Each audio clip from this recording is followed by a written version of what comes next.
Hi everyone, Fenris Models here, and today we're going to take a look at the F4U-1 Corsair from HobbyBoss in 1/72nd scale. And now this is their easy assembly kit, so we're going to just go straight into a build right after we're done.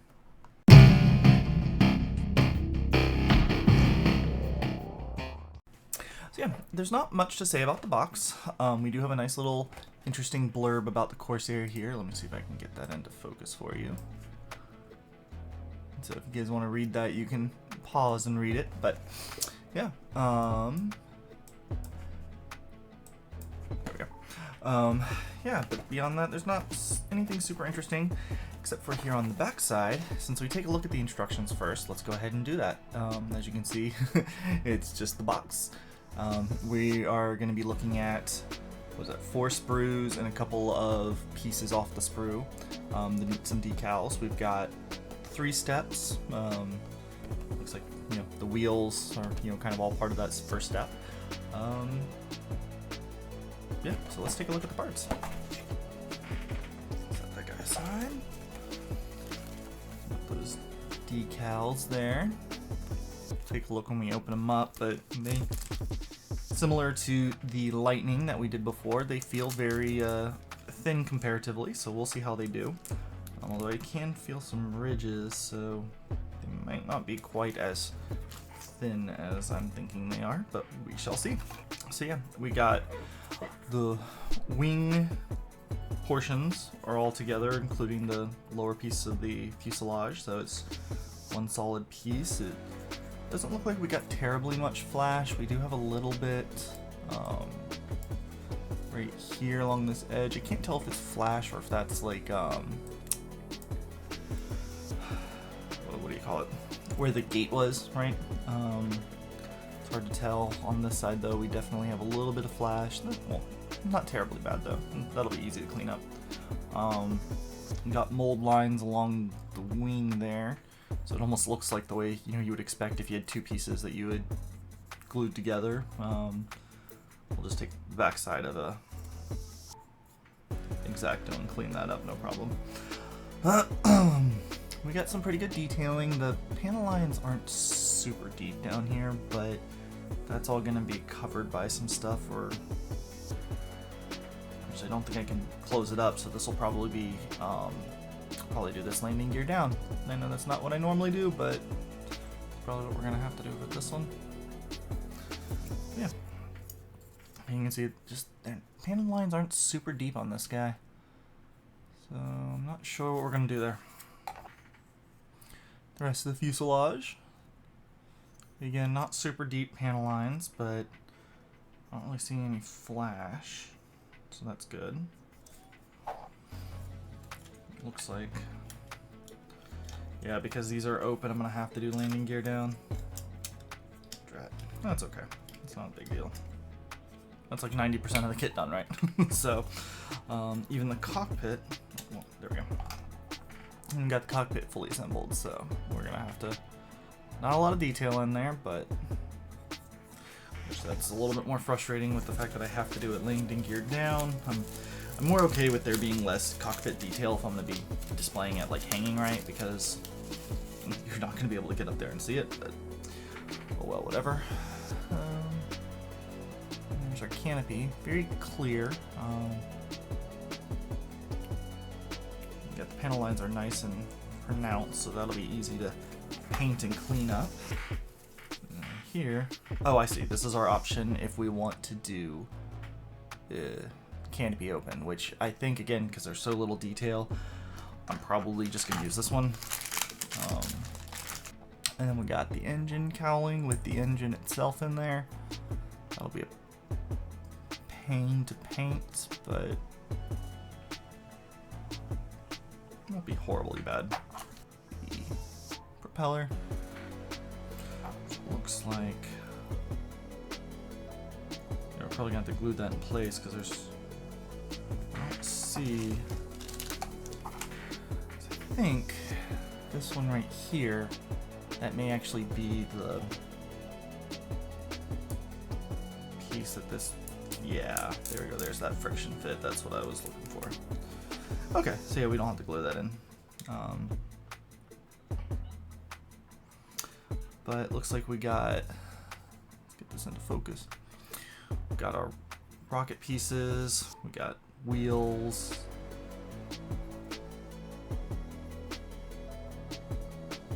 I'm not really sure what that is.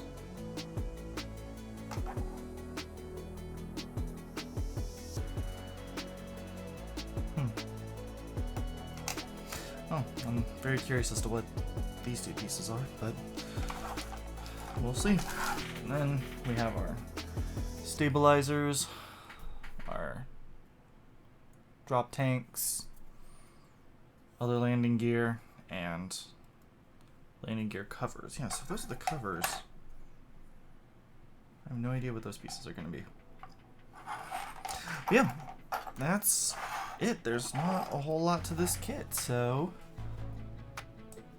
just stick around and we will dive on into the build. So before we begin in the build, I just wanted to point out one of the things I noticed here looking at the instructions and this frame. Those parts that I have no idea what they go to are very distinctly missing from the frame design, or you know, drawing there. So you see the this and this are all distinctly missing, so I guess it's just extra, I don't know.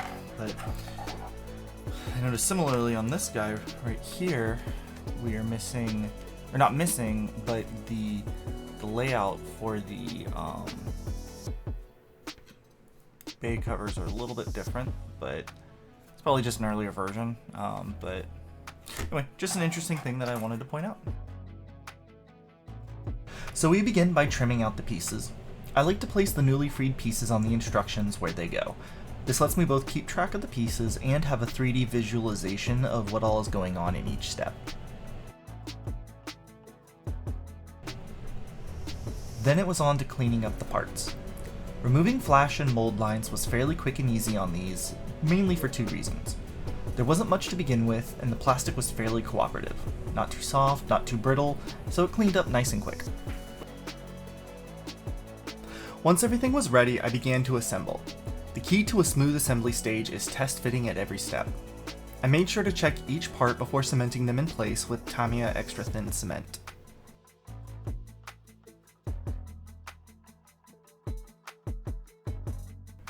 Assembly was fairly straightforward.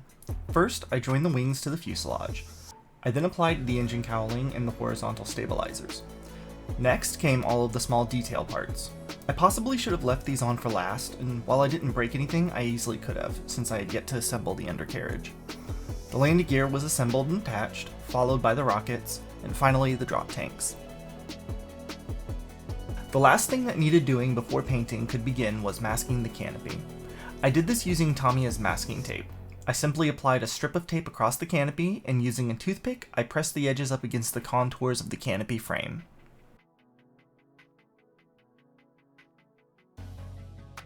With a fresh hobby knife, I gently cut along these lines. Any cuts into the clear plastic should be close enough to the edge to not be visible, but I still was very light with my pressure all the same.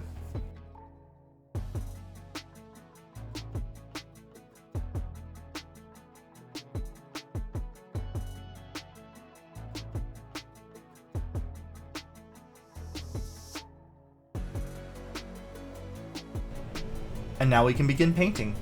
The cockpit interior received a coat of Vallejo Model Air US Interior Green, code 71.137. I also picked out some details, such as the engine, in Model Metallic Air Aluminum, 71.062, and then the prop blades and various cockpit details received a coat of Game Color Black, 72.051. Next, the canopy was attached, and it was time to bring out the old spray booth. Using the same black, I pre-shaded all of the panel lines. I like to keep this stage messy, and I go about it quickly and I'm not super accurate with my lines. This creates a sort of faux black base effect where the inner portion of each of the panels has some tonal variation.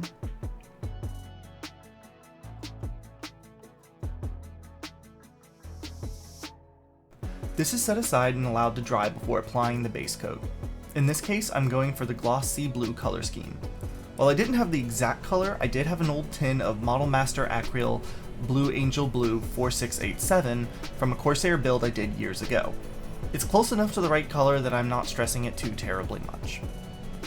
And after a break, to remember to mask the engine with some foam, the entire plane got a coat of that blue.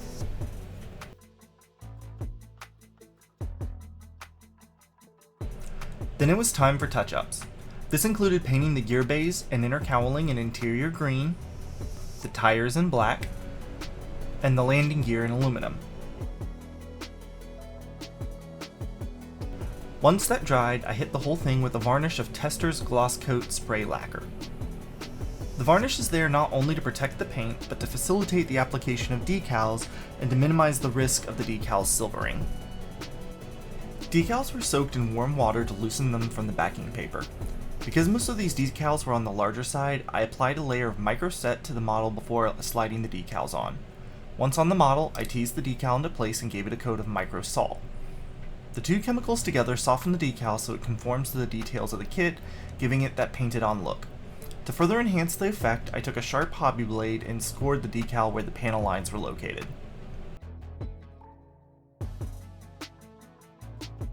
One more coat of gloss varnish to protect the decals, and it was time to remove the mask from the canopy.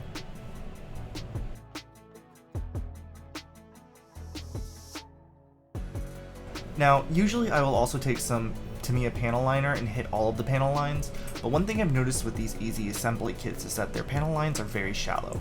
Maybe that's more in scale, but they are so shallow that during cleanup, the enamel thinner ends up removing all of the wash in the panel lines as well as on the panels.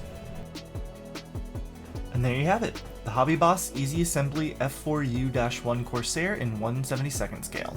I quite enjoyed this build, but I also admittedly have a soft spot for both Corsairs and the Easy Assembly line of kits. I highly recommend you grab one for yourself as a quick little build, maybe as a mojo build or something to try something fun or different on. And that concludes this week's build. Tell me what you thought of it in the comments below, and don't forget to like and subscribe if you want to see more of my content. You can follow this link here to see my previous Easy Assembly build, the P-38 Lightning. Thank you so much for watching, stay safe, and keep modeling!